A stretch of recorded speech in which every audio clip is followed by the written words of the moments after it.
zone militaire de défense numéro 1 n'a pas voulu être en marge de la célébration de l'an 60 des forces armées congolaises et de la gendarmerie nationale. Car, sous l'impulsion du général de brigade, commandant la zone militaire de défense numéro 1, Jean Oleso-Ndai, elle entreprit une série d'activités dans le but de donner un écart particulier à cet événement anniversaire. Partant, les militaires et gendarmes de la place ont procédé au vidange du premier étang situé à Lombo dans le district de Inda. Une opération qui vise d'améliorer les conditions de reproduction des poissons. Toujours dans le même registre, il y a eu distribution des produits piscicoles et avicoles au bénéfice des agents de la force publique. Une manière de leur permettre de savourer le fruit des efforts réalisés ces derniers temps en matière agro-pastorale. Aussi, s'en est suivi, dans le strict respect des mesures barrières, un culte écuménique à l'amphithéâtre du camp Trois Martyrs. Une autre façon de mettre le destin de nos frères d'armes dans les mains de Dieu. Une action de grâce sanctionnée par des offrandes.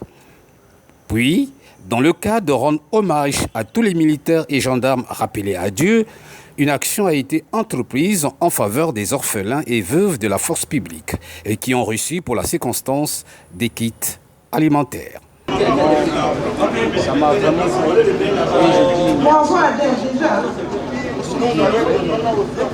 nous les enfants, ainsi que les mamans qui sont là, nous sommes très contents.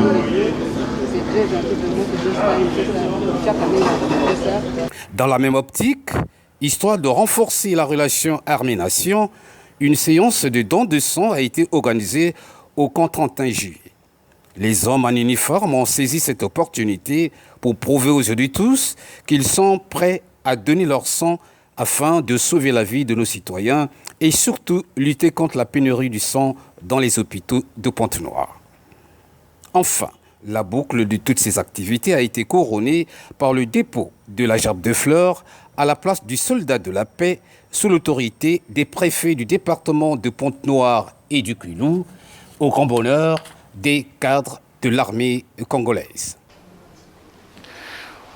Aujourd'hui, 22 juin, nous fêtons les 60 ans de nos forces de défense et de sécurité.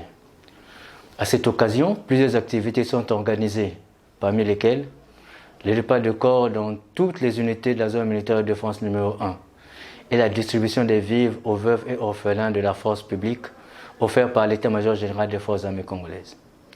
Ces repas de corps sont des moments de cohésion de nos hommes à tous les niveaux. Et pour donner une emphase à ces moments de communion, le général Jean Oleso-Ndai, commandant de la zone militaire de défense numéro 1, a jugé bon que c'était une occasion indiquée pour que nos soldats mangent, une fois de plus, le fruit de leur propre labeur, c'est-à-dire le produit de nos activités agro-pastorales. Et aujourd'hui, nous avons un produit qui s'est ajouté dans l'assiette de notre soldat. Avec cette volonté affichée du général commandant la zone militaire de défense numéro 1, à la prochaine occasion, nous aurons encore un produit qui s'ajoutera dans la casserole du soldat de la zone militaire de défense numéro 1, à savoir le porc. Toutes ces actions menées à la faveur de l'an 60 des forces armées congolaises et de la gendarmerie nationale ont eu pour objectif renforcer l'esprit de groupe, d'unité et de solidarité au niveau de la zone militaire de défense numéro 1.